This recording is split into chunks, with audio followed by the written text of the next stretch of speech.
Ministry of SR University 2020 batch. Generally, in India and in Telangana, most of the farmers follow monocropping with rice, cotton, barley, wheat, maize, etc. in all the 3 seasons of a year, by which many of the farmers faces many problems such as increase in pest and disease attack, which leads to reduction of yield and in profits. This is resulting in the decreasing the farming community, and farmers are turning as daily laborers. For all these problems, scientists introduced a new farming system that is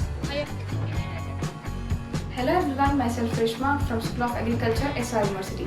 Now let's talk about integrated farming system.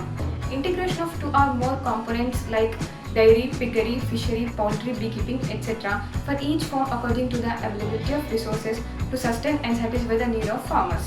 It helps in minimizing the use of inputs from the other sources or other farm outside the farm. Next, it helps to increase the soil organic carbon. In integrated farming system, the waste of one component can be utilized as input for the other system. By this, the cost will be reduced. As a result, there will be an increase in production and income for the farmer.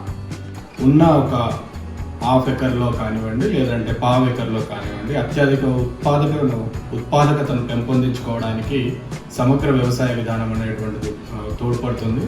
దీంట్లో ముఖ్యంగా మేము ఈ backyard poultry, అదేవిధంగా fisheries, దానికి అనుగుణంగా వ్యవసాయ పంటల్ని link up చేసుకొని ఈ సమగ్ర వ్యవసాయ విధానాన్ని పాపులర్ చేయడం జరుగుతుంది. అట్లా ఉంటేనే దాన్ని సమగ్ర వ్యవసాయ విధానం అంటాం.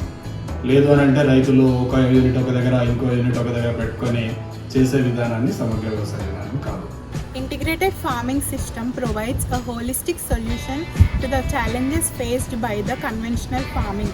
However, it is important to consider the local constraints and marketing dynamics. In conclusion, integrated farming system offers sustainable and effective approach to agriculture that improves productivity and utility